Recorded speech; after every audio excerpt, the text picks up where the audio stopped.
ഈശോമിശിഹായ്ക്ക് സ്തുതിയായിരിക്കട്ടെ. ക്രിസ്തുവിൽ എത്രയും സ്നേഹം നിറഞ്ഞ സഹോദരങ്ങളെ, മത്തായിയുടെ വിശുദ്ധ സുവിശേഷം 8 അധ്യായം 5 മുതൽ 11 വരെയുള്ള തിരുവചന ഭാഗങ്ങൾ. ശതാധിപൻ്റെ വിശ്വാസം. എൻ്റെ ഭൃത്യൻ സുഖമില്ലാതെ കിടക്കുന്നു, അങ്ങ് അവന് വേണ്ടി പ്രാർത്ഥിക്കണം. യേശുവിനോടുള്ള യാചനയാണ്. യേശു പറയുന്നു, ഞാൻ വന്ന് അവന് സുഖപ്പെടുത്താം. പക്ഷേ ശതാധിപൻ്റെ മറുപടി ഇതാണ്: അങ്ങ് എൻ്റെ ഭവനത്തിൽ പ്രവേശിക്കാനുള്ള യോഗ്യത എനിക്കില്ല.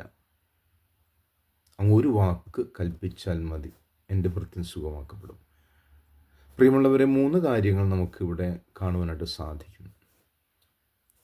ശതാധിപൻ്റെ യേശുവിലുള്ള വിശ്വാസം, അതൊരു അത്ഭുതകരമായിട്ടുള്ള ഒരു വിശ്വാസമാണ്. ശതാധിപന്മാരെ സംബന്ധിച്ചിടത്തോളം അടിമകൾ അത്രമാത്രം കാര്യമായി പരിഗണിക്കേണ്ട ആവശ്യമില്ല. പ്രത്യേകിച്ച് പ്രായം വന്നിട്ടുള്ളവരാണെങ്കിൽ വലിച്ചെറിഞ്ഞ് കളയുക എന്നുള്ളതാണ്, പുതിയ ആൾക്കാരെടുക്കുക. പക്ഷേ ഈ ശതാധിപൻ അങ്ങനെയുള്ള ഒരാളായിരുന്നില്ല. അടിമയെ പൊന്നുപോലെ എന്ന വിധത്തിൽ നോക്കിക്കൊണ്ടിരുന്നു. അതുകൊണ്ടാണ് അവൻ ഒരാൾ എണ്ണം കുറഞ്ഞു കഴിഞ്ഞാലുള്ള അസ്വസ്ഥത കൊണ്ടാണ് ഈശോയെ സമീപിച്ചത് പറയുന്നത്. രണ്ടാമതായി നമുക്ക് കാണുവാൻ സാധിക്കുന്നത് അവൻ്റെ യേശുവിലുള്ള ഉറ്റുനോട്ടം.